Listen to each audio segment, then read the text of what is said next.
काफी लोगों का ये सवाल आ रहा था कि क्या हम 600 वाट या 750 वाट तक के एचएसडी टेक्नोलॉजी के सोलर पैनल से हम एक बैटरी को चार्ज कर सकते हैं या नहीं। इससे पहले यही जो सवाल है वो 24 वोल्ट के पैनल के लिए आता था, यानी कि 24 वोल्ट के पैनल से 12 वोल्ट की बैटरी को चार्ज कर सकते हैं या नहीं। तो इन दोनों ही सवाल का एक ही जवाब रहने वाला है।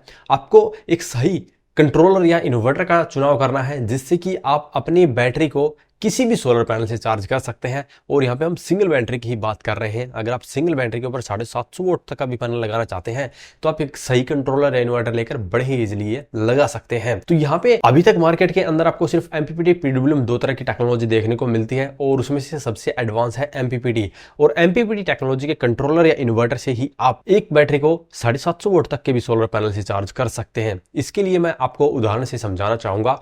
यहाँ पे हम उदाहरण के लिए लेते हैं आशा पावर कंपनी का नोवा 50 सोलर चार्ज कंट्रोलर, जो कि एमपीपीटी टेक्नोलॉजी का है। ये सिंगल बैटरी पे 60 वोल्ट की वीओसी को सपोर्ट करता है। तो जो ये वीओसी है ये बेसिकली वोल्टेज है जो कि आपके सोलर पैनल की होती है। तो यहाँ पे ये कंट्रोलर 60 वोल्ट तक की वीओसी को सपोर्ट करता है। इसका मतलब है कि आप इसके ऊपर जो सोलर पैनल लगाना चाहते हैं उसकी वीओसी 60 वोल्ट से कम ही होनी चाहिए। और अभी तक जितने भी मार्केट में सोलर पैनल आ रहे हैं उन सभी की वीओसी 60 वोल्ट से कम ही है। अगर 750 वोल्ट तक का एचएसडी टेक्नोलॉजी का भी आप सोलर पैनल ले लेते हैं तो उसकी वीओसी भी 50 से 60 के बीच में ही रहती है।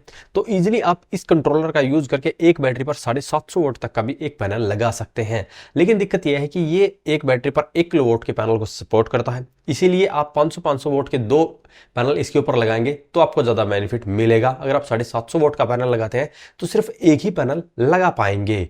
अगर आप 750 वोल्ट के दो पैनल लगाना चाहते हैं तो इसके लिए यूज कर सकते हैं एप्रोट्रॉन 1800। ये 1500 वीए लोड कैपेसिटी के साथ में आता है और 60 वोल्ट की वीओसी को भी सपोर्ट करता है और इसके ऊपर 1.5 किलो वोल्ट तक के पैनल लगा सकते हैं। इसी तरह से आप 750 वोल्ट का भी पैनल इसके ऊपर कनेक्ट कर पाएंगे। इवन दो 750 वोल्ट के पैनल आप एक ही बैटरी पे कनेक्ट कर पाएंगे। तो इस तरह से आप सिंगल बैटरी को 24 वोल्ट के पैनल से या 600 750 वोल्ट तक के भी पैनल से बड़े ही आसानी से चार्ज कर सकते हैं। अगर आपने पहले सोलर पैनल खरीद लिया है और अब आप सिंगल बैटरी को उससे चार्ज करना चाहते हैं तो वीडियो के कमेंट बॉक्स में कमेंट करके पूछ सकते हैं। तो हम आपके पैनल के अकॉर्डिंग आपको एक सही सोलर चार्ज कंट्रोलर बता देंगे या इन्वर्टर बता देंगे। अगर आपने सोलर चार्ज कंट्रोलर ले लिया है और एक बैटरी को उस सोलर चार्ज कंट्रोलर से चार्ज करना चाहते हैं तो हम आपको एक सही सोलर पैनल बता देंगे। तो इससे आपको एक सही सोलर सेटअप तैयार करने में आसानी रहेगी। अगर अभी भी आपका कोई सवाल या सुझाव हो तो वीडियो कमेंट बॉक्स में कमेंट करें। आज की इस वीडियो में इतना ही। धन्यवाद।